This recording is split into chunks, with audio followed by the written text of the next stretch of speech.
नमस्कार. स्वाद घरच्या या चॅनलमध्ये आपलं स्वागत आहे. मी आज गव्हाच्या कणकेचे मोदक बनवते. ती आता मी इथे गॅसवर आधी खोबरं भाजून घेते. थोडंसं भाजायचं आहे आपल्याला, जास्त लाल नाही करायचं, फक्त त्याला एक कुरकुरीतपणा येण्यासाठी थोडंसं भाजून घेते. थोडंसं ब्राउनिश झालं आहे, मी काढते त्याला आता ताटात.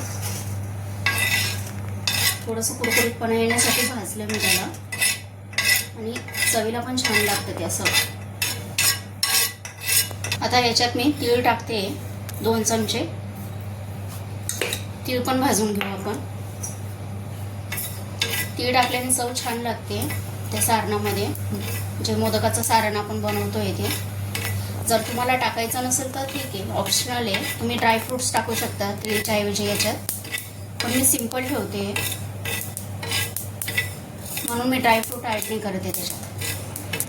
आता मिक्सरमधून आपण साखर बारीक करून घेऊ.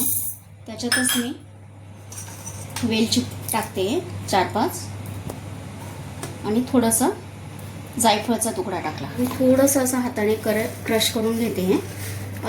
अगदी हलक्या हाताने करायचं आहे, कुरकुरीतपणा असतो, पटकन असं बारीक होतं. कारण मोठं असलं खोबरं तर आपलं मोदक फाटू शकतो.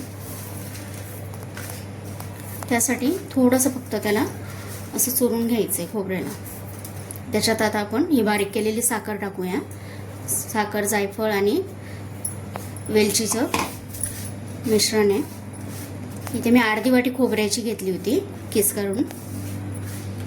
त्याच्यात आता ही 5 चमचे साखर घालते. तुमच्या आवडीनुसार तुम्ही गोडचं प्रमाण ठरवू शकता. कोणाला खूप गोड लागतं, कोणी कमी गोड खातं, तर त्यानुसार तुम्ही साखरेचं प्रमाण ठरवा. हे आता आपलं सारण रेडी आहे. आता आपण मोदकासाठी पारी करून घेऊ. मी इथे कणिक भिजवून घेतलं आहे. आता आपल्या मोदकासाठी जसं आपण चपातीसाठी कणिक भिजवतो अगदी तसंच भिजवायचं आहे आपल्याला. वेगळी कणिक करायची गरज नाही आहे. खूप सिंपल रेसिपी आहे, नक्की ट्राय करून बघा. आणि ह्या पद्धतीने जर तुम्ही सारण बनवून केलं तर खूप छान लागतं. आपण आता छोटे छोटे गोळे करून घेऊ मोदकासाठी पारी करण्यासाठी.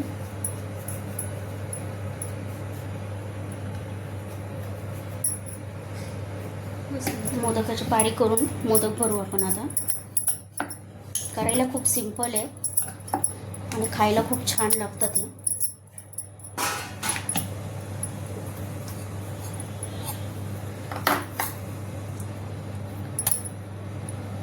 सारण भरायचं,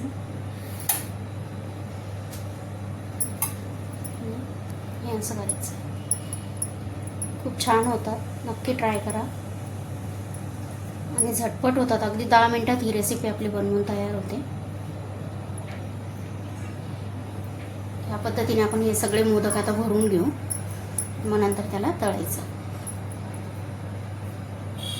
हे बघा आपले मोदक बनवून तयार झाले. याला तळून घेऊ.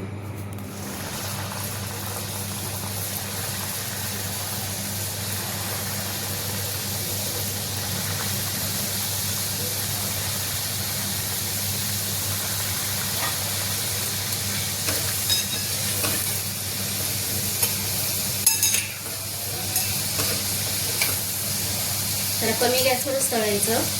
गॅसची फ्लेम एकदम लो ठेवायची, नाही तर बाहेरनं तर पटकन लाल होती आणि आतपर्यंत आतमध्ये कच्चे राहील. त्याचं आतमधलं आवरण ते कच्चं राहील आणि ते खायलाही चांगलं लागणार नाही. त्यासाठी त्याला अगदी कमी फ्लेममध्येच फ्राय करायचं.